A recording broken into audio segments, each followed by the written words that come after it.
मंत्र पाठ करेंगे।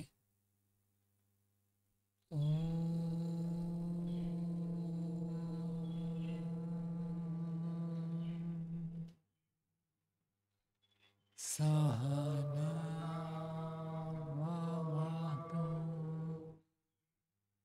सहनौ भुनक्तु सह वीर्यं करवावहै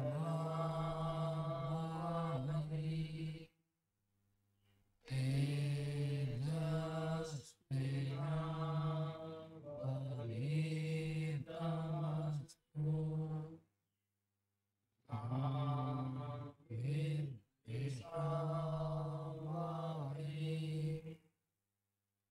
ओम शांति शांति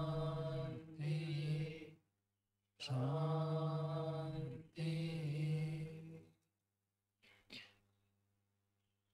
न्याय दर्शन के 21वीं कक्षा है। न्याय दर्शन में तृतीय अध्याय प्रथम अन्य पढ़ रहे हैं। उसमें 26वें सूत्र तक हो गया था। आज 27वें सूत्र से पढ़ेंगे। पीछे के पाठ में जो पूछना चाहते हैं पूछ सकते हैं। पहले इनको दे दो। ओम नमस्ते स्वामी जी। जो 24वां सूत्र है उसमें कहा कि वीत राग जन्म अदर्शनाथ। वीत राग का जन्म देखा ना जाने से आत्मा नित्य है। तो क्या ये जो हमें 4 ऋषियों ने वेद का ज्ञान दिया है, इनका भी राग रहा होगा कभी, जिन कारण जन्म हुआ है? तो यहाँ का व्यापक सिद्धांत बता दिया कि वीतराग हो गए तो जन्म नहीं होगा। तो इसका अर्थापत्ति क्या है? जिसने में जन्म लिया, जन्म के समय उसका राग था, बाद में भले नष्ट हो जाए लेकिन जन्म के समय तो था। कपिल, कणाद, गौतम, पतंजलि, जैमिनी, महर्षि दयानंद, ये सब जन्म के समय राग से युक्त होकर जन्म हुए थे। कुछ तो राग था। और आपका प्रश्न सृष्टि के आरंभ में जो 4 ऋषियों को वेद ज्ञान दिया था, क्या उनका भी राग था? बहुत कम। राग द्वेष जो है शारीरिक स्तर पर भी होते हैं, वाणी के स्तर पर भी होते हैं और मन के स्तर पर भी होते हैं। तो जो उच्च कोटि के योगी समाधिस्थ होते हैं उनके शारीरिक वाचनिक तो प्राय समाप्त हो जाते हैं। मन में किंचित रहता है, वो खत्म हो जाए तो जीवन मुक्त हो जाते हैं। जब तक वो खत्म नहीं हुआ तब तक ऋषि होने पर भी और एक जन्म लेना पड़ सकता है। तो जो सृष्टि का आरंभ में 4 ऋषि अग्नि, वायु, आदित्य, अंगिरा हुए, बहुत थोड़ा उनका बचाव, इसलिए एक जन्म लेना पड़ा। यदि एक भी राग नहीं होता तब तो ईश्वर उनको मुक्ति दे देता। तो उनको क्यों रखा है? इसलिए रखा कि थोड़ा सा बाकी है, तो इसलिए जन्म लिया, फिर पूरा हो जाता है। जन्म के समय तो राग होता है, बाद में फिर वो नष्ट कर देते हैं, नहीं तो किसी का भी मुक्ति नहीं होगी। जन्म के समय राग है, वही राग कंटिन्यू रहेगा ऐसे नहीं है। कम भी हो जाता है, बढ़ भी जाता है। कम करना चाहे तो कम होगा, बढ़ना चाहे तो बढ़े, बढ़ाना चाहे तो बढ़ता है। तो बढ़ाना नहीं है, घटाना है। राग को घटाना है और इसी जन्म में आपने बढ़ा दिया तब तो मनुष्य जन्म का दुरुपयोग हो गया। पिछले जन्म से आ रहा है, रोक नहीं पा रहे, चाहते प्रयास करते, कुछ सफल होता है, कुछ विफल हो जाता है, वो तो अलग बात है। लेकिन इसी जन्म में नया नया राग पैदा करते हैं। इसका मतलब तो जानबूझकर आप हानि उठा रहे, हानि को निमंत्रण दे रहे। जिस डाली में खड़े हैं उस डाली को काट रहे हैं। मनुष्य जन्म मिला, मनुष्य जन्म को ही आप काट रहे हैं। तो राग द्वेष को कम ही करना है। कभी आलम्बन आने से, पूर्व संस्कार के कारण से, किसी परिस्थिति विशेष में राग द्वेष उत्पन्न होंगे, कोई बात नहीं, फिर उसको हटाओ। लेकिन उसको जानबूझकर योजनाबद्ध रूप में बढ़ाएंगे, जी मैं तो ऐसे नहीं कर सकता, मेरा इसमें राग है। राग तो आप उसको पालन पोषण कर रहे हैं, तो पालन पोषण करेगा तो फिर कैसे होगा? वो तो बढ़ेगा ही और बढ़ेगा, तो उसको घटाना है। तो आप कहेंगे इस जन्म में तो मेरा इस विषय के प्रति राग है, इस जन्म में तो छोड़ नहीं सकता। कोई कहता धन नहीं छोड़ सकता, कोई कहता परिवार नहीं छोड़ सकता, कोई कहता है ये आश्रम बना लिया अब इसको छोड़ नहीं सकता।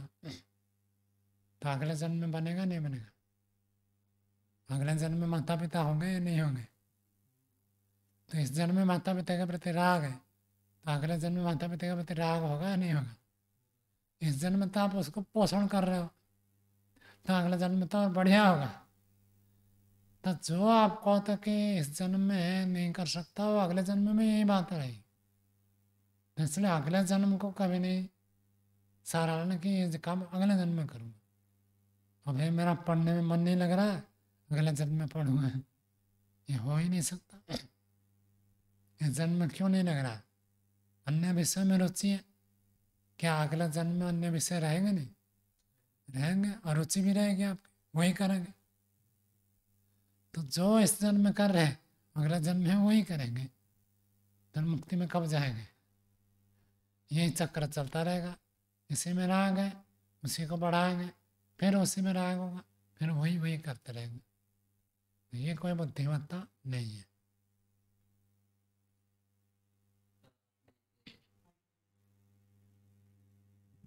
कल आपने एक विषय में बताया कि चिंतन करने मात्र से फिर वो राग बन जाता है, संस्कार बन जाता है।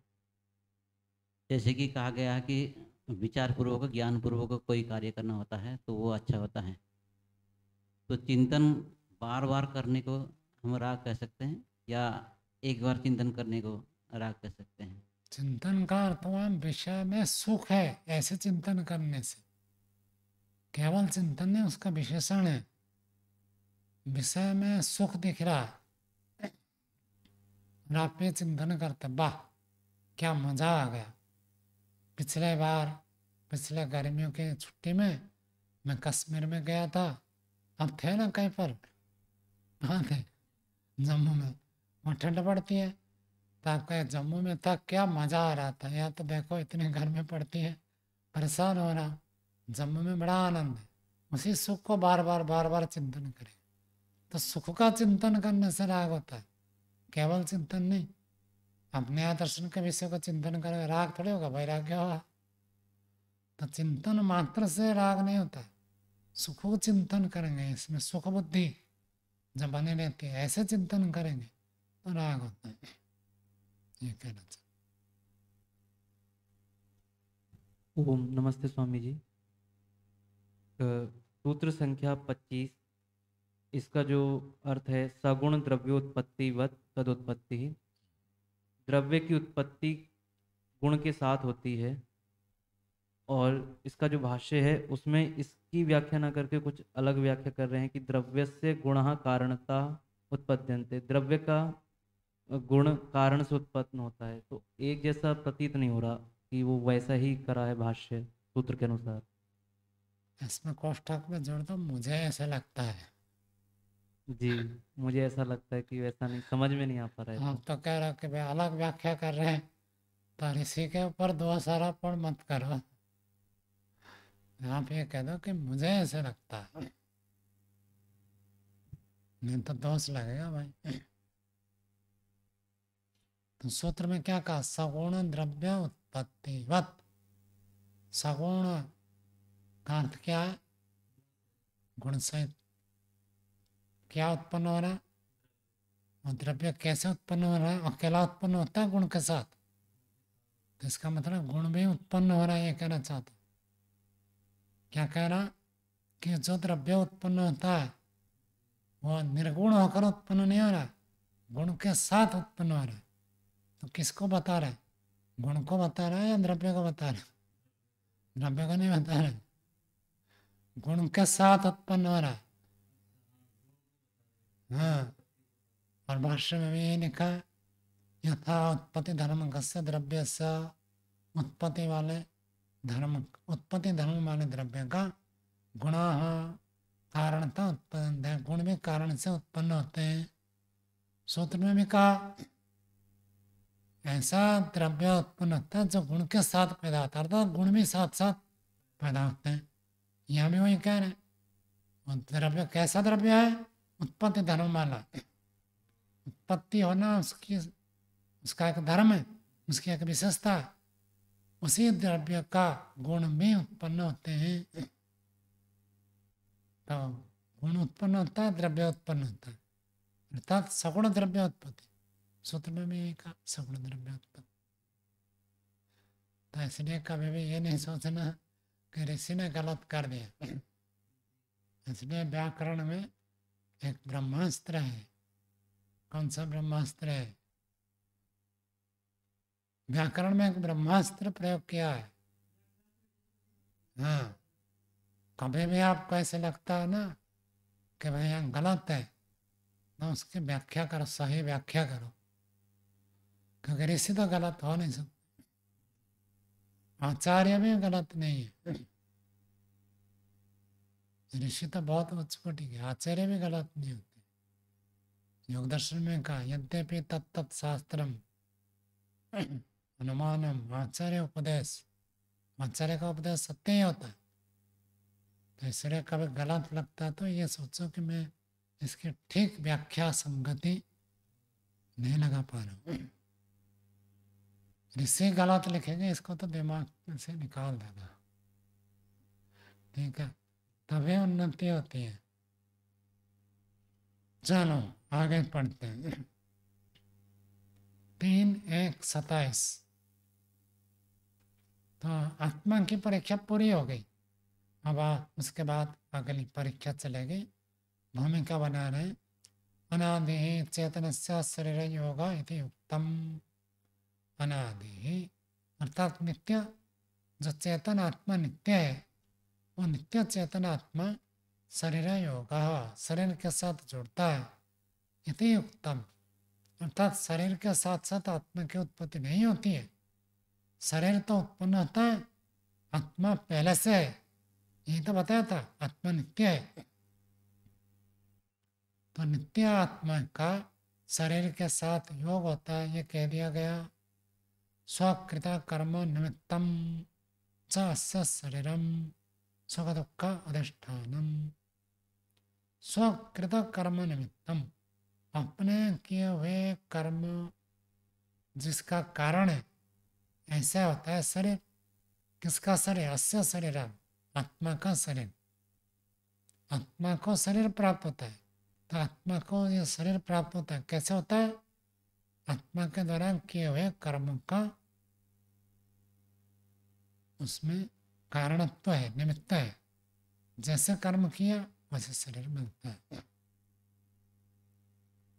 सुख दुख अधिष्ठानम, सुख दुख का वो अधिष्ठान है, आधार है, ठिकाना है। सुख दुख भोगेगा तो शरीर के माध्यम से भोगेगा। तत्परीक्षते, उसकी परीक्षा करते हैं। शरीर की परिभाषा क्या दी थी? चेष्टा, इंद्रिय, अर्थ का आश्रय जो है शरीर है। तो चेष्टा शरीर के माध्यम से करते हैं, इंद्रियों का ठिकाना शरीर है, और अर्थ, विषय, भोग, शब्द, स्पर्श, रूप, रसगंध, इन सब का भोग का आधार भी शरीर है। तो उसकी हमें परीक्षा करते हैं। किम घ्राणादिवत एक प्रकृति कम उत नाना प्रकृति इति।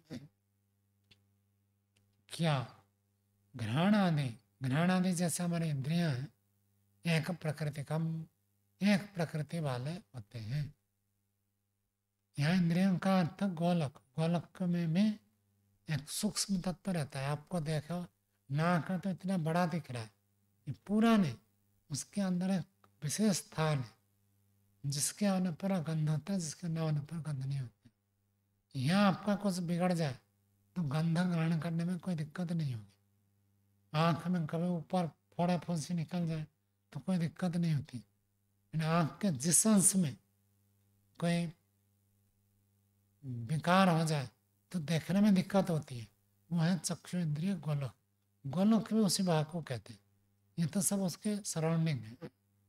वो जो गोलक है जो हमको रूप ज्ञान गंध ज्ञान कराता है, वो एक एक प्रकृति वाला कहा गया। घ्राण इंद्रिय किससे बना? पृथ्वी भूत से घ्राण इंद्रिय का निर्माण। और रसना इंद्रिय रस जलभूत, इसमें मुख्य कारण है। एक तो जीव होता है, जीव जो दिखता है, एक जीव के अंदर ऐसे स्थिति है जिससे रस हमेशा निकलता रहता है, वो है वास्तविक गोलक, जिससे हमारे पानी निकलता रहता है। तो वो सब कैसे बना? तो एक एक भुक्त से एक एक इंद्रिया, एक एक इंद्रिया मतलब एक एक गोलक बने। तो ये प्रश्न उठा रहे, क्या शरीर भी एक भूत से बना है? जैसे इंद्रियां एक एक भूत से उत्पन्न होती है, क्या शरीर भी एक भूत से उत्पन्न हुआ? ये प्रश्न उठा रहे। उता और अथवा नाना प्रकृति थी, अथवा बहुत सारे प्रकृति है, और प्रकृति का अर्थ उपादान कारण। यहाँ पर प्रकृति का अर्थ रॉ मटेरियल, किस रॉ मटेरियल से उत्पन्न हुआ। तो कहते हैं कुता संशय, ये प्रश्न बार बार उठाते, आपको संशय क्यों हो रहा कि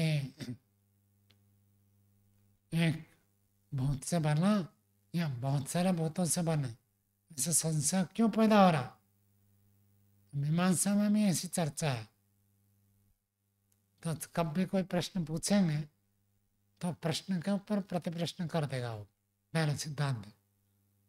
तो प्रति प्रश्न ऐसे कर देगा, अच्छा महावास्य में भी ऐसे ही है, ऐसे करेंगे तो क्या होता है, ऐसे मानेंगे तो क्या होता है, मैं ऐसा है अथवा ऐसा है। तो सिद्धांत में पूछ रहेगा, अच्छा ऐसे मानेंगे तो क्या बात होगी, और ऐसे मानेंगे तो क्या होगी।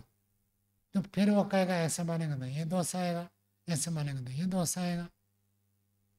तो फिर कह देगा इसमें दोष नहीं है, इसमें दोष है, तो कह देंगे जहाँ दोष नहीं है वहीं करो। तो ऐसे ही ये एक बातचीत करने का ढंग है। कोई व्यक्ति आपको कुछ पूछ रहा है, कर रहा है, तो उसको एक प्रति प्रश्न करेंगे तो उसका उत्तर देते देते आपको सोचने को समय मिल जाएगा। आप सोच सकते हैं इस विषय में कौन से शास्त्र में क्या कहा है, सही क्या है, गलत क्या है, आपको एक फुर्सत मिल जाएगा। वैसे ही हम पूछते हैं आपको संशय क्यों हुआ, तो कहते हैं विप्रतिपत्ति संशय, विप्रतिपत्ति विरुद्ध प्रतिपत्ति, विपरीत ज्ञान होने से संशय होता है। क्या विपरीत ज्ञान है? पृथ्वी आदि भूतानि संख्या विकल्पेन शरीर प्रकृति प्रतिजानतः इति, प्रतिजानते इति। पृथ्वी आदि भूतानि, पृथ्वी आदि भूत है, संख्या विकल्पेन। विकल्प क्या होता है हनुमान जी? विकल्प क्या होता है?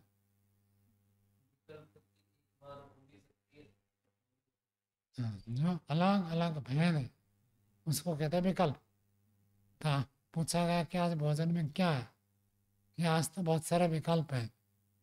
रोटी भी खा सकते हैं, चावल भी खा सकते हैं, पूड़ी खा सकते हैं, खीर खाना चाहे खीर खा सकते हैं, और फल भी पर्याप्त है, मिठाई भी पर्याप्त है, जो खाना आप खा सकते हैं। तो उसको कहते हैं विकल्प। शब्दार्थ ज्ञान विकल्प है। विकल्प क्या है? भेद, शब्द का अलग भेद, अर्थ का अलग भेद, ज्ञान का अलग भेद, अलग अलग भेद, उस भेद को कहते हैं विकल्प। तो ऐसे संख्या विकल्प है ना, संख्या भेद से संख्या अलग अलग है। कोई कहता है एक भूत, कोई कहता है दो भूत, कोई कहता है तीन भूत, कोई कहता है चार भूत, कोई कहता है पांच भूत। इसलिए शरीर प्रकृति, शरीर की प्रकृति को एक दो तीन चार पांच ऐसे कहते इति प्रतिजानते, प्रतिजानते क्या है? ऐसे मानते हैं, ऐसे प्रतिज्ञा करते हैं। कोई प्रतिज्ञा करता है शरीर एक भौतिक, कोई कहता है पंचभौतिक, कोई 3, कोई 4। तो ऐसे प्रतिज्ञा करते हैं, ऐसे मानते हैं, इसलिए हमको संशय होता है। किम तत्र तत्वम, और वास्तविकता क्या है, हमको संशय है। 27वां सूत्र सिद्धांत का बोलिए। पार्थिवम गुणांतरा उपलब्ध है।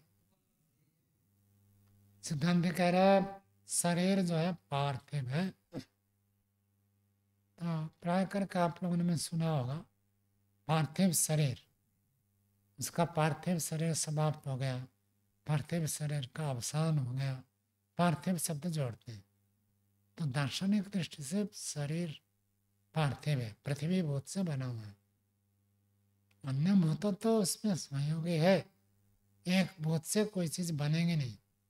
पीछे भी आई थी ना ये बात, तो केवल एक भूत से तो कोई चीज बनती नहीं है। अन्य भूत भी है, लेकिन मुख्य तत्व उपादान कारण अथवा समय कारण जिसको कहेंगे वह एक, वो उसको कहेंगे पार्थिव। जैसे रोटी किससे बनती है, तो आप सीधा कहते हैं आटे से, जबकि पानी ना मिला तो बनेगा ही नहीं, अग्नि ना हो तो बनेगा ही नहीं। अग्नि में सीखेंगे तब तो रोटी, अग्नि के बिना बनेगा नहीं। फिर भी हम कहते हैं आटे से रोटी बनती है, क्योंकि उसका समय कारण उपादान कारण जो है, मुख्य उपादान कारण एक होता है, इसलिए उसके नाम से कहा जाता है। शरीर में भी ऐसे ही है।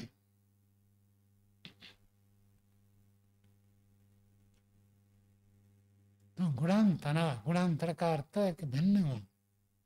अन्य भूतों में जो गुण है उन गुणों से भिन्न। पृथ्वी का गुण क्या है? गंध गुण है। तो उस गंध गुण की उपलब्धि होने से, यदि पानी से बनेगा तो गंध नहीं आएगा, अग्नि से बनेगा गंध नहीं आएगा, वायु से बनेगा गंध नहीं आएगा, आकाश से तो क्या बनेगा?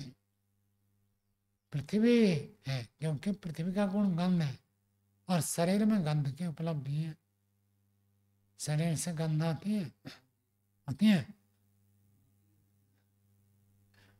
पता नहीं चलता व्यक्ति को, यानी गंध आती है।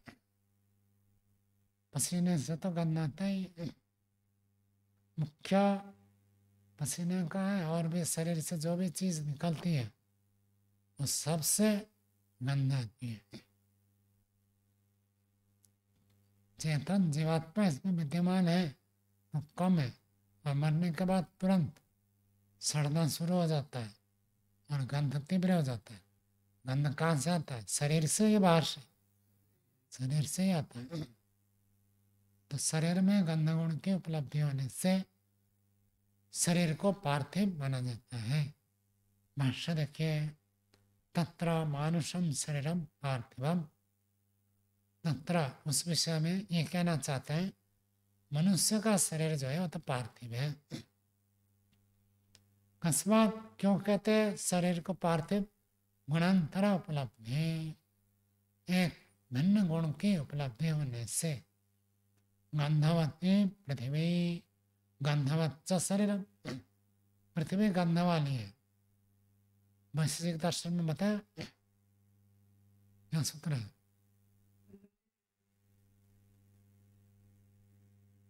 गंधवती पृथ्वी, ये आप सत्यार्थ प्रकाश का तो नहीं कह रहे हैं? 4 बताया, और पृथिव्याम व्यवस्थित गंध, पृथ्वी में गंध गुण व्यवस्थित है, अर्थात उसका अपना गुण है और बाकी गौण है, ये मुख्य है। तो पृथ्वी का मुख्य गुण गंध है, इसकी भी चर्चा आगे चलकर करेंगे। तो गंधवती पृथ्वी गंधवत्त शरीरम, और शरीर जो है वो गंध वाली है। अमाने नाम अगंधत्वात् तत्प्रकृति अगंधम स्यात्। अमादे नाम, अपकार जल, जल अग्नि वायु, और जोड़ना तो आकाश में जोड़ना चाहिए, इनमें गंध नहीं है। तो ये गंध रहित होने से तत्प्रकृति, वह है प्रकृति, वे सब है प्रकृति जिसके, वो भी अगंधम स्यात्। यदि जल से शरीर बनाएंगे तो गंधन गुण नहीं आएगा, अग्नि से शरीर बनाएंगे तो गंध गुण नहीं आएगा, वायु से बनाएंगे तो गंध गुण नहीं आएगा। न तो इदम अपादेभिः असंपृक्ता पृथिव्या आरब्धम।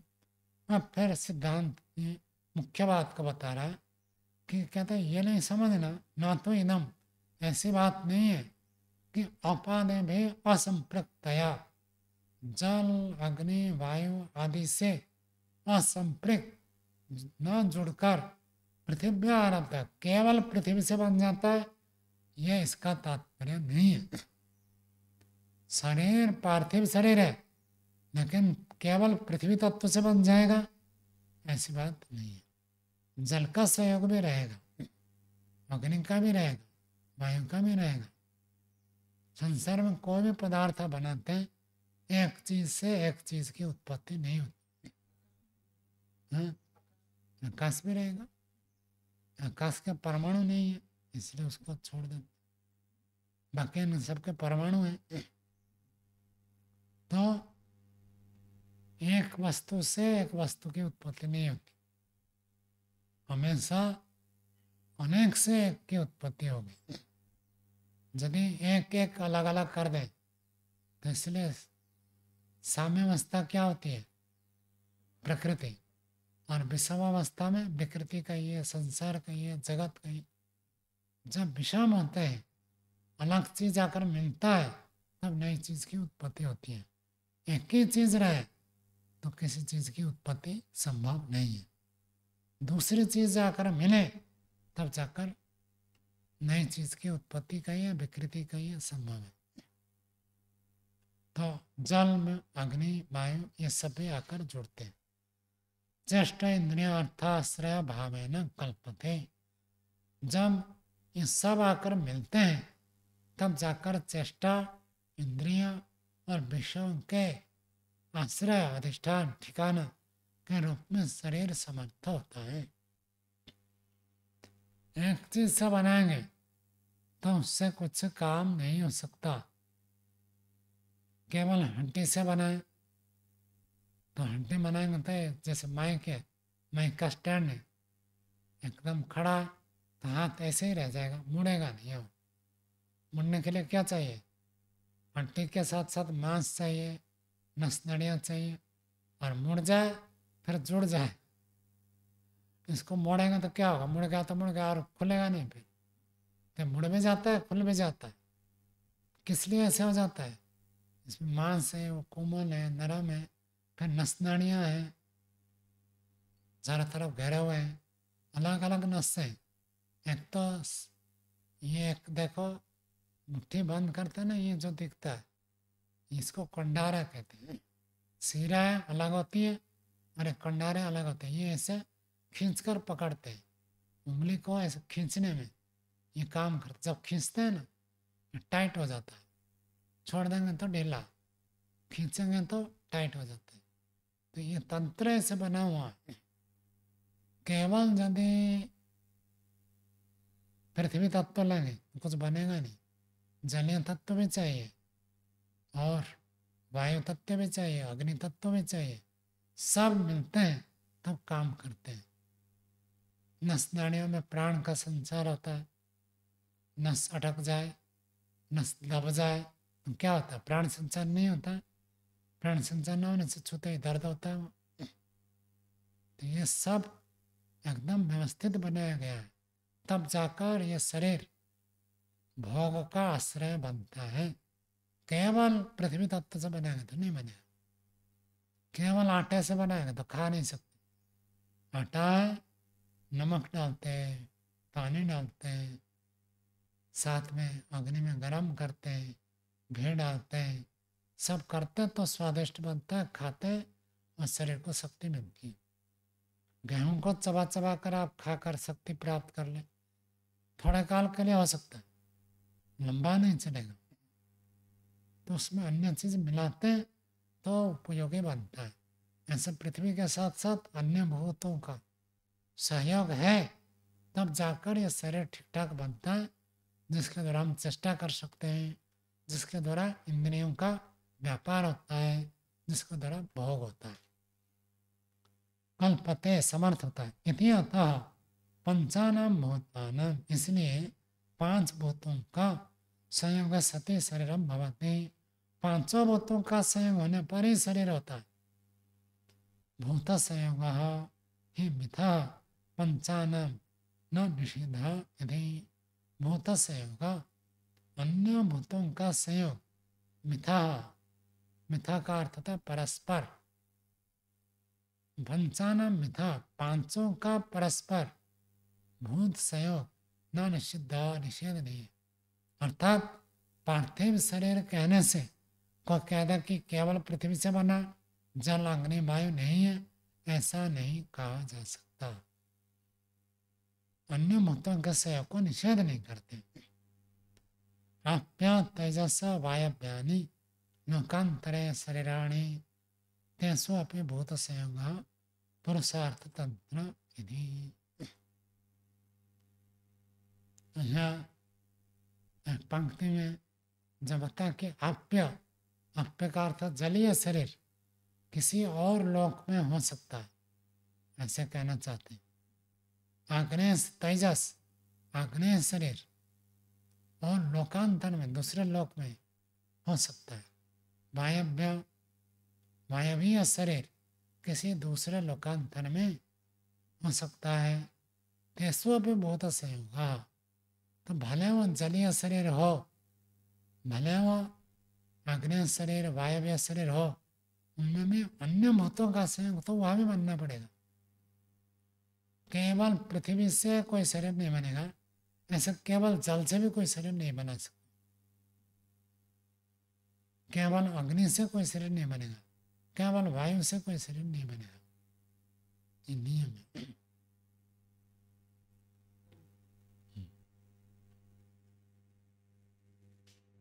स्वामी जी, आग्नेय शरीर में जलीय तत्व कैसे रह पाएंगे? जल तत्व न रहे, कम रहे, जैसे भी हो, जैसे अग्नि हो, अग्नि में पिघलावापन होता है, नहीं होता? जैसे लोहे को आप गर्म कर देंगे तो पिघल जाता है ना, तो उसमें अग्नि में है। लोहे को जब आपने पिघाला, बहुत हाई टेम्परेचर में पिघलता है, 1200, 1300, 1400 से ज़्यादा टेम्परेचर हो तो ये पिघलता है। तो जब पिघला हुआ पानी, तो पिघला पानी उसमें जलीय अंश ऐसे माना जाता है। लोहे में, लोहा जो पिघला हुआ है वो जलीय अंश माना जाता है। तरलता है ना, तरलता किसका धर्म है? अग्नि संयोग से भी तो तरलता का अग्नि संयोग से हुआ, तो ये धर्म किससे आया? कहाँ था? अभाव से भाव तो होगा नहीं, अग्नि में पिघला पिघला हुआपन तो है नहीं। अन्य गुणांतर भी तो उत्पन्न हो जाते हैं। गुणांतर, वही गुणांतरा तो है, लेकिन अभाव से भाव नहीं कह सकते। वैश्विक में सूत्र है ना, थोड़ा अग्नि का संयोग कर दे तो मोम है, लाख है, ये सब पिघल जाते हैं। और तीव्र अग्नि संयोग हुआ तो लोहा, शीश, रांगा, ये सब पिघल जाता है। तो अग्नि के संयोग से गुण उत्पन्न होता है। जलीय तत्व भी मानेंगे वहाँ पिघलना जो है। अब जल मतलब ये पीने वाला पानी नहीं है, जो जल का धर्म है, ऐसे मान लो। तरलता जल का धर्म है। मूल जल परमाणु होता है, उसके साथ में यदि अग्नि परमाणु का सीधा संयोग कराएं तो उसको कोई हानि नहीं पहुंचेगी।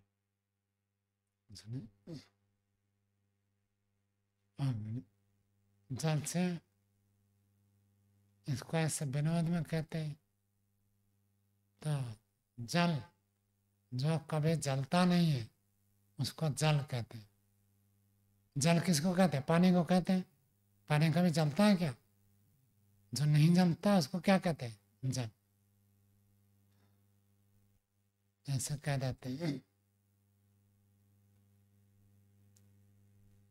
विज्ञान कहता है हाइड्रोजन और ऑक्सीजन मिलाने से जल बनता है। अब हाइड्रोजन जो है खुद जलता है और ऑक्सीजन जो है जलने में सहायक है, और पानी क्या काम करता है?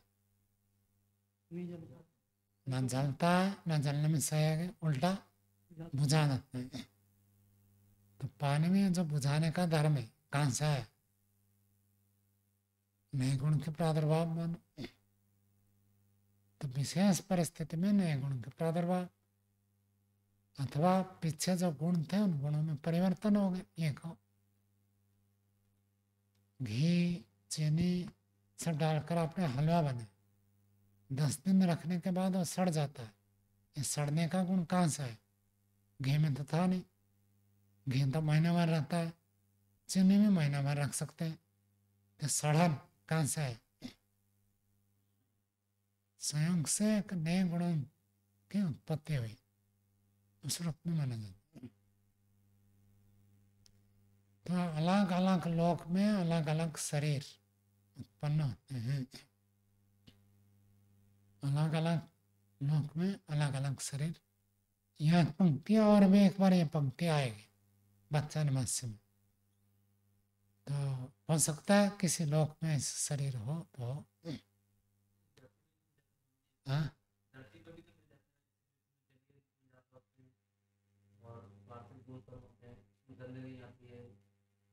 कौन सा शरीर? हाँ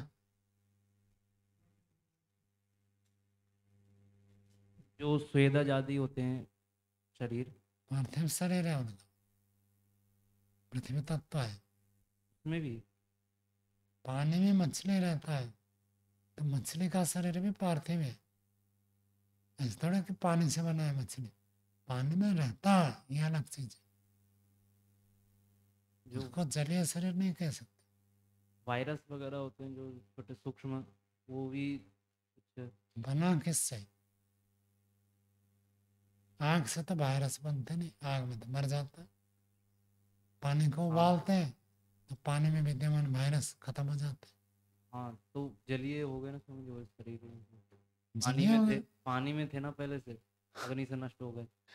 पानी में रहने से जलीय हो जाएंगे ऐसे नहीं है। उपादान कारण की चर्चा चल रही है। हाँ, उनका शरीर किस रॉ मटेरियल से बना है उसके आधार पर नाम होते हैं। हो सकता है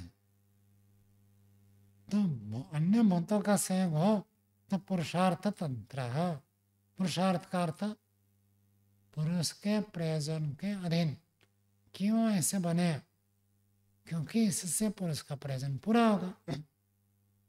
यदि केवल लक्कड़ पत्थर लोहा जैसे बना दे शरीर तो हमारा प्रयोजन पूरा होगा क्या? भोगापवर्ग नहीं होगा। तो भोगापवर्ग की प्राप्ति के लिए जैसे आवश्यकता है ऐसे बनाया गया। ये तभी संभव है जब 5 भूतों का संयोग है। एक भूत से बनेगा तो जीवात्मा का प्रयोजन पूरा नहीं होगा। ठीक है, तो पुरुषार्थ पुरुष के प्रयोजन के अधीन। स्थलादि द्रव्य निष्पतौ अपि निसंशय न अमादि संयोगम अंतरेण निष्पत्तिरते। स्थाले, स्थाले का अर्थ कोई मिट्टी का बर्तन ले लीजिए, जैसे मिट्टी के पतीले का बनाओ अथवा हंडी, हंडिया जिसको कहते हैं, उसको भी बनाएंगे। घड़ा ले लीजिए आप, घड़ा को बनाएंगे तो केवल मिट्टी से घड़ा बन जाता है क्या? पानी में चाहिए, पानी से गिला करके उसको बनाते हैं। फिर मिट्टी का घड़ा कच्चा बनाने के बाद उसको थोड़ा सूखने देते हैं। यदि कच्चा घड़ा सीधा अग्नि में जलाएंगे तो क्या होता है? फट जाता है। पहले हवा में सूख जाए तो उसके बाद अग्नि से पकाते हैं तो मजबूत होता है। तो देखो मिट्टी भी है, पार्थिव हो गया, पानी जल हो गया, अग्नि की भी आवश्यकता और वायु की भी आवश्यकता, चारों भूत है। और आकाश तो स्थान दे ही रहा, तो 5 भूतों से ही घड़ा आदि। तो स्थलादि द्रव्य घड़े आदि पदार्थ की निष्पत्ति में उत्पत्ति में जैसे जल आदि का संयोग होता है, इसमें कोई संशय नहीं है, ऐसे ही शरीर में भी बनना चाहिए। जल आदि के संयोग के बिना घड़ा नहीं बन सकता, तो जल आदि के संयोग के बिना शरीर भी नहीं बन सकता। ओके 28वां सूत्र बोलिए। पार्थिवा आप्य तेजसम तद्गुण उपलब्धि है। तो पूर्व पक्षी कह रहा है यदि आप गंध गुण की उपलब्धि होने से कह रहा है कि शरीर पार्थिव है, तो शरीर में जल का गुण में मिलता तरलता है ना, कहीं कट जाए क्या होता है, खून बहता है। जो खून का बहना ये क्या है, जल का धर्म है, तो जलीय तत्व भी है। और रोज हमारा किडनी क्या करता है, रक्त का शोधन करता है, तो जलीय तत्व का ही तो शोधन करता है, फिर मूत्र के आकार में बाहर निकल जाता है। तो यह जो जलीय तत्व कहाँ से आया, शरीर से तो आया, तो शरीर में जलीय तत्व भी उपलब्ध है। जल का गुण क्या है, द्रवत्व तरलता है उसमें। जल का गुण शीतलता है, अपसो शीतलता, तो शरीर में शीतलता भी है, कुछ गर्मी भी है। तो अग्नि का गुण गर्मी में है, जठराग्नि में अग्नि तत्व है, तो अग्नि ठीक ठाक है तो शरीर काम करता है। ज़्यादा ठंडा हो जाए तो शरीर क्या होता है, सन्निपात। और सन्निपात एक रोग है ना, ज़्यादा ठंडा हो जाता है, और ज़्यादा गर्म हो तो बुखार। तो बैलेंस में रहता है ये सब। तो शरीर में ये सब गुण, इनके गुण में तो उपलब्ध है, जल के गुण में है, अग्नि के गुण में है, स्पर्श गुण है तो वायु का गुण है स्पर्श, रूप है तो अग्नि का गुण है रूप, जल का गुण रस है। कभी अपने पसीने मुंह में आ जाता है तो कैसा लगता है, खरा खरा लगता है, तो रस भी है। टेस्ट है ना, नहीं तो शेर आदि खाते क्यों, और कहते हैं एक बार मनुष्य का मांस खाए, शेर हो बाघ हो, तो फिर उसको यही अच्छा लगता है, अन्य मांस फिर उसको अच्छा नहीं लगता, फिर मनुष्य ही मारने आता है, फिर मनुष्य उसको मार देता है। ज़्यादा मनुष्य को मारने आएगा तो लोग तो पकड़ेंगे मारेंगे।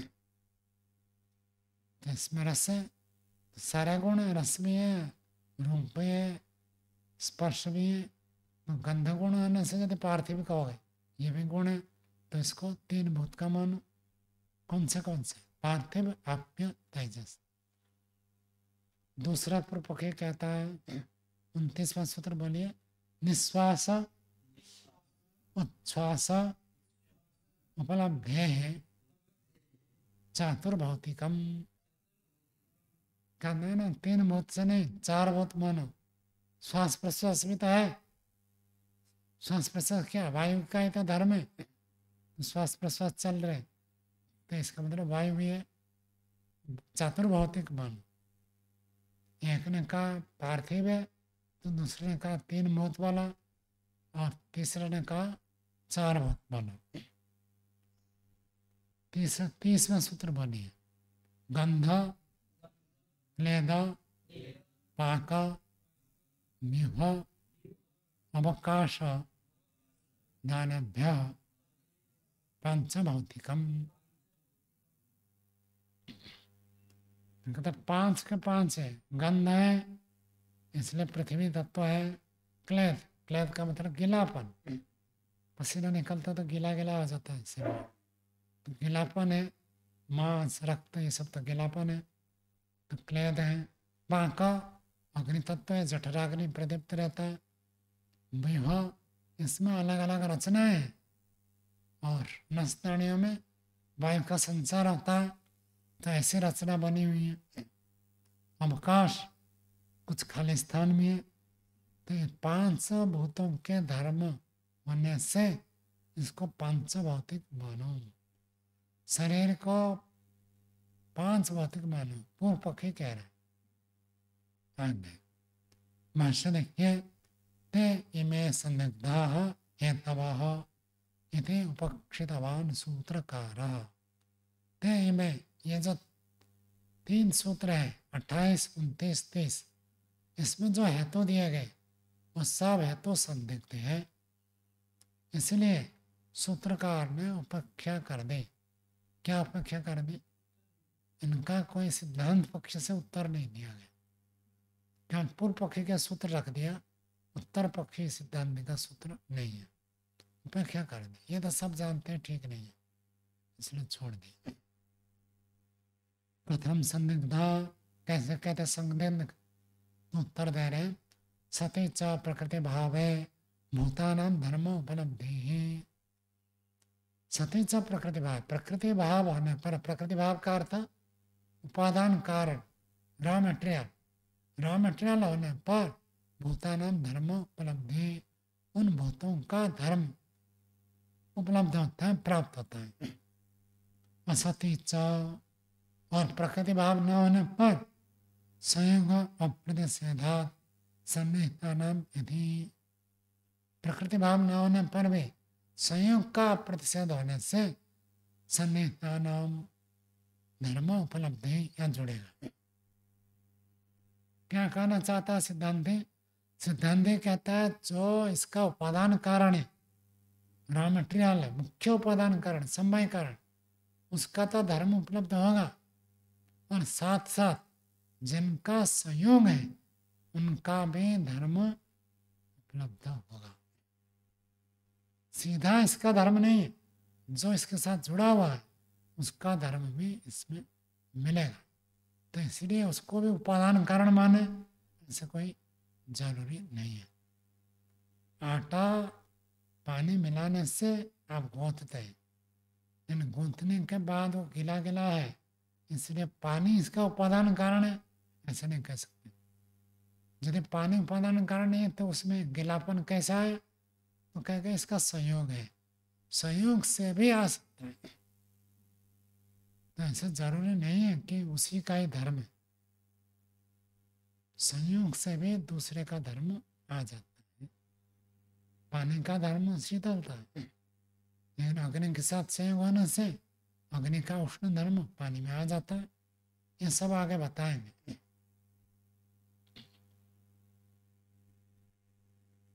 तो इसलिए जो जो पदार्थ इसके साथ संयोग है, उन संयोग का प्रतिषेध न होने से सन्निहितानाम भूतानाम धर्म उपलब्धि है, उन सन्निहित भूतों का भी धर्म प्राप्त हो जाता है। जो अन्य भूत पृथ्वी भूत के साथ निकटता से है, उनका धर्म भी इसमें प्राप्त हो जाता है। यथा स्थल्याम उदक तेज वायु आकाशानाम यदि, स्थाले मिट्टी का कोई बर्तन है, घड़ा ले लीजिए, घड़े में पानी का धर्म भी है। यदि पानी का धर्म क्या है? पानी का गुण है स्नेह, स्नेह का अर्थ चिपकना। तो एक मिट्टी का कण दूसरे मिट्टी के कण से चिपका हुआ है, ये किसका धर्म है? पृथ्वी का धर्म तो है नहीं। तो मिट्टी का पानी का धर्म उसमें घड़े में भी उपलब्ध है। और उधर का तेज, अग्नि का धर्म, अग्नि का गुण रूप गुण लाल होता है, तो घड़ा लाल दिखता है आपको। लाल रूप कहाँ से है? मिट्टी का रूप कैसा था? काला। तो मिट्टी का रूप तो काला था, तो जो लाल गुण है वह आया कहाँ से? अग्नि के संयोग से आया। वायु और मिट्टी, घड़े में भी आपको छिद्र छिद्र मिलेगा, तभी तो पानी रिस कर बाहर आता है। और जहाँ वो छिद्र बंद हो जाए तो पानी ज़्यादा ठंडा नहीं होता है। पानी ठंडा क्यों होता है? पानी रिस कर आता है, बाहर से ठंडी हवा लगती है, तब अंदर का पानी ठंडा मिलता है। तो ये सब वायु के, आकाश के धर्म भी घड़े में उपलब्ध है। तदिदम अनेक भूत प्रकृति, वह यह जो है अनेक भूत प्रकृति वाला है। शरीर, शरीर भी अनेक भूत प्रकृति वाला यदि मानेंगे, अगंधम अरसम अरूपम अस्पर्शम च प्रकृति अनुविधान स्यात्, यदि सबको आप उपादान कारण मानेंगे, शरीर का उपादान कारण पृथ्वी भी है, शरीर का उपादान कारण जल भी मानेंगे, तो सारे गुण इसमें मिलेंगे। सारे गुण मिलेंगे तो क्या बनेगा? किसी का भी धर्म नहीं मिलेगा, अगर नया धर्म प्राप्त होना चाहिए। जैसे आपने 1 चम्मच नमक लिया, 1 चम्मच चीनी लिया, तो दोनों को मिला दिया, पानी में मिला दिया। अब पानी को टेस्ट करेंगे तो पानी आपको नमकीन लगेगा या मीठा लगेगा? दोनों से एक अलग टेस्ट आएगा। उसका आप नमक भी नहीं कह सकते, मीठा भी नहीं कह सकते। तो ऐसे यदि 500 भूतों को उपादान कारण मानेंगे, 500 भूतों बराबर बराबर मिलेंगे, तो उसका जो गुण बनेगा वो गुण 5 भूतों के गुण से क्या अलग गुण बनेगा। तो क्या गुण बनेगा? कहते अगंधम, उसमें गंध नहीं होना चाहिए, रस नहीं होना चाहिए, रूप नहीं होना चाहिए, स्पर्श नहीं होना चाहिए, ऐसे होना चाहिए। क्योंकि प्रकृति का अनुविधान, प्रकृति में जो जो गुण है सबका अनुविधान करेगा, तो एक विचित्र गुण उत्पन्न होना चाहिए। न तो इदम इत्थम भूतम, शरीर तो ऐसा है नहीं, तस्मात् पार्थिवम, इसलिए शरीर को पार्थिव माने। क्यों माने? गुणांतर उपलब्ध है, दूसरे गुण की प्राप्ति होने से इसको पार्थिव ही मानना ठीक है।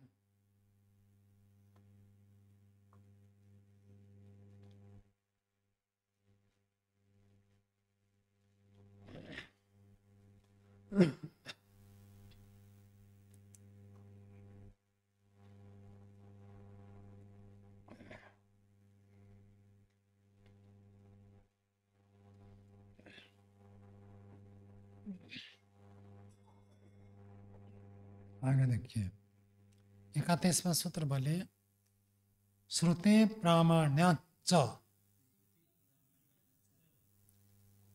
श्रुति का प्रमाण होने से भी आपको उपनिषद में आगे पढ़ने को मिलेगा कौन से भूतों से कौन से अंग शरीर का अंग बनता है, सब बताया है। तो कौन से भूत से क्या अंग बनता है वो सब बताया, तो उसमें श्रुति का प्रमाण देते हैं। ब्राह्मण ग्रंथ में उपनिषद में ये सब वर्णन आता है।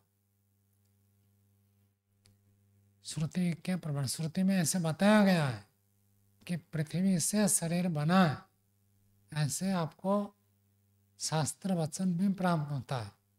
तो इसलिए भी शरीर को पार्थिव मानना चाहिए।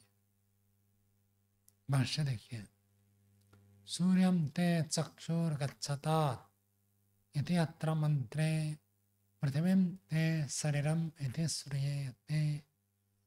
सूर्यम ते चक्षुर्गच्छतात्, ते चक्षु, तेरा जो चक्षु है, तेरी आँख सूर्य में चले जावे। जब अंत्येष्टि संस्कार होता है तो वहाँ सब ऐसे बताया जाता है कि आँख चला गया सूर्य में, अग्नि में, श्रोत्र कान चला गया दिशाओं में, और नासिका गंध है उसका धर्म है। तो ऐसे सब बताते बताते वो बताते शरीर जो है पृथ्वी में चला गया। भस्मांतम शरीरम, शरीर भस्मांत हो जाता है, और भस्म होकर कहाँ मिलता है? धरती में मिल जाता है, मिट्टी में। तो पृथ्वी तत्व में जाकर शरीर मिल जाता है, ये वहाँ वर्णन है। तो उसी बात को कहते हैं कि जैसे वहाँ बताया सूर्यम ते चक्षुर्गच्छता, तेरी आँख सूर्य में जाकर विलीन हो जावे। इति अत्र मंत्र, इस मंत्र में आगे चलकर अलग अलग अंगों को बताकर फिर बताया पृथ्वीम ते शरीरम, ते शरीरम तेरा शरीर पृथ्वीम, पृथ्वी में जाकर लीन हो जाए, लय हो जावे। तो पृथ्वी में जाकर मिट जाएगा। तो जिससे बना उसी में तो मिटेगा, पृथ्वी से बना था तो पृथ्वी में मिलेगा।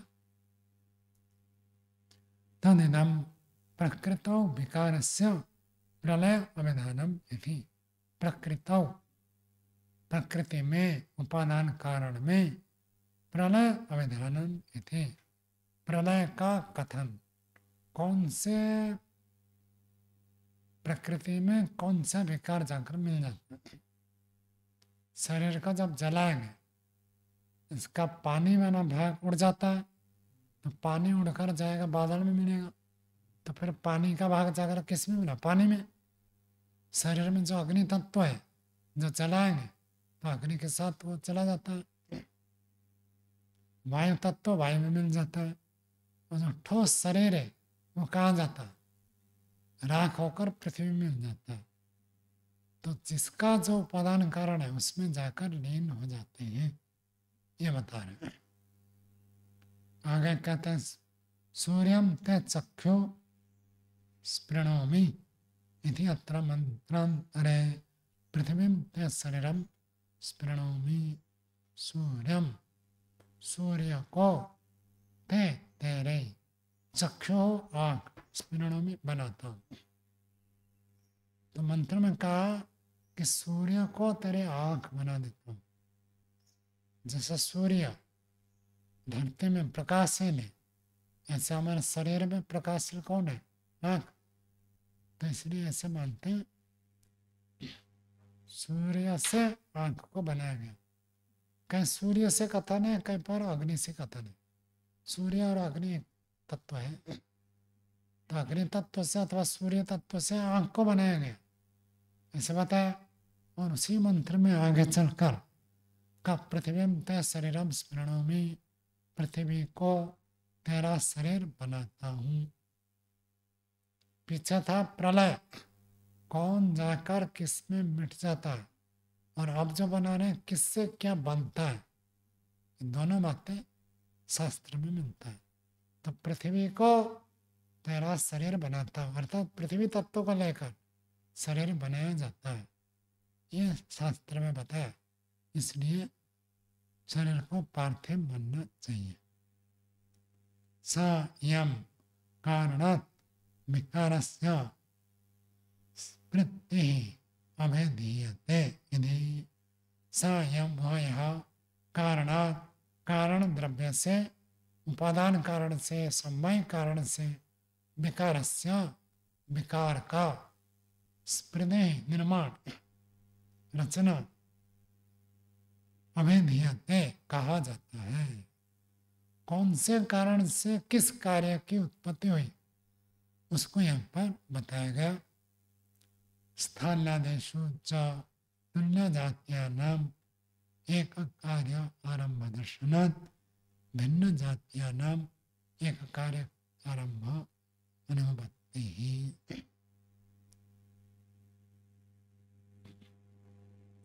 स्थानादेशु मिट्टी के घड़ा बर्तन आदि बनाते हैं, तो मिट्टी के बर्तन आदि में तुल्य जात्यानाम समान जाति वाले अनेक पदार्थों में, पदार्थों का एक कार्य आरंभ दर्शनात्, एक कार्य, एक है कार्य जिसके ऐसे देखे जाने से। घड़ा बनाते हैं तो घड़ा किससे बनता है? मिट्टी से। तो मिट्टी से 50 प्रकार की चीजें दिखाना चाहते हैं। घड़ा भी बन गया मिट्टी से। पहले मिट्टी के सब बर्तन बनते थे, खाना भी मिट्टी के बर्तन में, पकाना भी मिट्टी के बर्तन में, सब कुछ मिट्टी के बर्तन से काम करते थे। तो कहते 50 चीजें केवल मिट्टी से बनती हैं। तो मिट्टी एक उपादान कारण है और उस उपादान कारण से अनेक चीजें बनती हैं। तो जैसे मिट्टी से 50 प्रकार की चीजें बनती है, उसी प्रकार शरीर भी एक उपादान कारण से बना है। मुख्य उपादान कारण समय कारण एक है, अनेक से बन जाए ये बात ठीक नहीं है। जैसे आपको ये कुर्सी देखेंगे, कुर्सी का उपादान कारण एक, लकड़ी का कुर्सी हो तो लकड़ी उपादान कारण हो गया, प्लास्टिक का कुर्सी हो तो प्लास्टिक हो गया। प्लास्टिक और पानी मिलाकर कुर्सी बनाने होगा क्या? नहीं होगा। तो प्रत्येक पदार्थ में वो दिखाना चाहते हैं एक उपादान कारण से कार्य द्रव्य बनता है। तो जब एक उपादान कारण एक भूत, मुख्य रूप से पार्थिव भूत कहलाते हैं, पार्थिव भूत से बने हुए सब पदार्थ हम देखते हैं। तो शरीर को अनेक उपादान से बना हुआ ये कहना सिद्ध नहीं होता। बात समझ में आई? 50 चीजों को देखो, हर चीज आपको एक निश्चित उपादान कारण से बना है। 2-3 चीज मिलाकर बनाने ऐसे नहीं होता। 2-3 चीज मतलब एक पार्थिव पृथ्वी तत्व, जल तत्व, अग्नि तत्व ऐसे लेकर कोई चीज बन जाए, ऐसे नहीं होता। जितना पृथ्वी परमाणु है उतने ही जल के परमाणु, उतने ही अग्नि के परमाणु, उतने वायु के परमाणु, ऐसे लेकर कोई चीज बनती नहीं है। बन सकती है क्या? नहीं बन सकती। आप रोटी भी बनाएंगे तो आटा मुख्य रहता है। जितना आटा उतना पानी, उतना नमक और उतना ही अग्नि, बनेगा ही नहीं रोटी। कोई भी चीज बनाते हैं मुख्य उपादान कारण एक होता है। तो जब सब चीज में मुख्य उपादान कारण एक होता है तो शरीर में भी एक बहुत ही उपादान कारण बनना चाहिए। अनेक से शरीर बनेगा, ये बात सिद्ध नहीं है।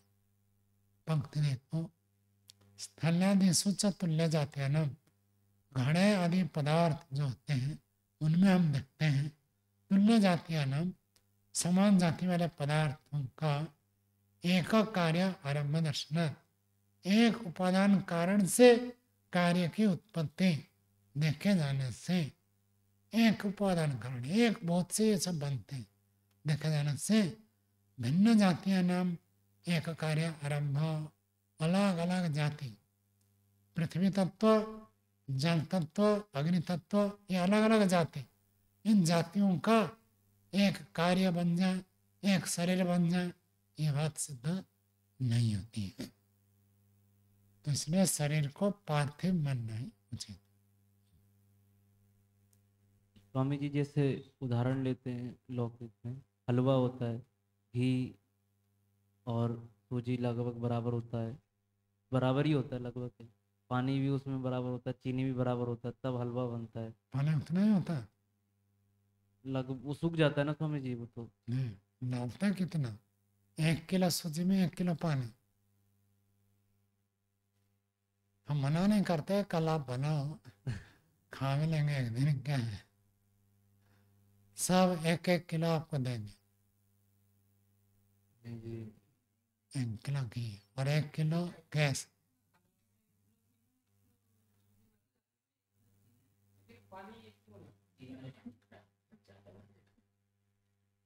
और ये जो चीज़ आप डाल रहे हो, सूजी हो गया, घी हो गया, चीनी हो गया, 1-1 किलो तो डाल सकते हैं। जी कुछ भी बन जाए नगर डाल तो सकते हैं 1-1, लेकिन पानी 1 किलो नहीं होता।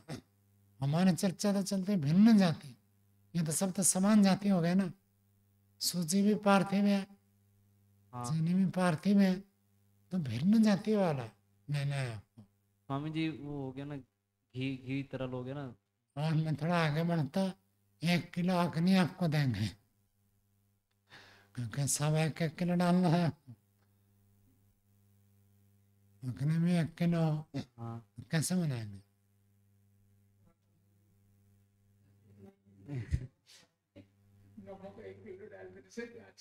नहीं, 1 किलो सूजी अगर पार्थिव है तो वो 1 किलो आकाशी ग्रहण करेगी, वो तो जाहिर सी बात है, उसमें तो अंडरस्टूड बात है वो। 5 किलो आ गया ना। 1 किलो घी, 1 किलो चीनी, 1 किलो सूजी, हाँ 1 किलो पानी, हाँ तो 4 किलो आकाश हुआ आपका। तो स्वामी जी, वो आकाश को तो मिला के गिरना है ना सबको। मिलाना है तो हाँ उतना आकाश मिलाओ, अब ज्यादा क्यों मिला रहे हो? 1 किलो आकाश मिलाओ, 1 किलो अग्नि मिलाओ। जी लेकिन फिर भी स्वामी जी उदाहरण तो घट ही रहा है, क्योंकि तरल घी होता है। मैं तो मुख्य उदाहरण तरलता और वो पार्थिव सूजी का ले रहा हूँ कि घी और वो सूजी जो बराबर का ही होता है लगभग। बराबर आने पर भी आपके पानी मिला दिया, पानी अधिक हो गया, और उसका मुख्य उपादान कारण सूजी ही रहता है। और भी बहुत सारी वस्तुएं हैं स्वामी जी जिसमें दो पानी और मिट्टी मिलाते हैं तो बराबर होता है। कुछ ऐसी चीज़ें होती हैं जो लिक्विड बनाना है तो उसमें पार्थिव भी उतना ही मिलाएंगे और जलीय भी अणु भी उतना ही मिलाते हैं। केमिस्ट्री में हम पढ़ के आए हैं कि बराबर होते हैं, H2O2 होते हैं, वो ओजोन गैस आदि बनाते हैं। तो आपके हिसाब से दोनों गैस हो गए ना, तो गैस समान जाति है, भिन्न जाति का, स्वामी जी भिन्न जाति दिखाना है। एक गैस लिया, एक पानी लो, एक गैस लिया, एक अग्नि लो, तब भिन्न जाति होगा ना। हाँ, तो उनके दो दो अणु लेते हैं, पानी के H2O के दो अणु और उसके सोडियम के दो अणु ले लिए, वो पार्थिव होता सोडियम, फिर ये बनाता है। ऐसे बहुत सारे रिएक्शन करते हैं तो वो बराबर मात्रा में लिए जाते हैं पार्थिव और जलीय अणु। स्वामी जी मात्रा में और विज्ञान का कहोगे तो मात्रा की दृष्टि से देखोगे, सोडियम का दो अणु 2 अणु था, सोडियम कौन से नंबर पर है? नंबर पर स्वामी जी। हाइड्रोजन 1 नंबर पर है, हाँ हाँ अच्छा, हीलियम 2 नंबर पर, हाँ लिथियम 3 नंबर पर, जी वो ठीक। कार्बन 4 नंबर पर, हाँ, तो सोडियम कितने नंबर पर है? उसका तो परमाणु अलग है, तो बराबर कहाँ हो? बराबर हो नहीं सकता। और विचार करो। चलो आज का पाठ यही रखते हैं।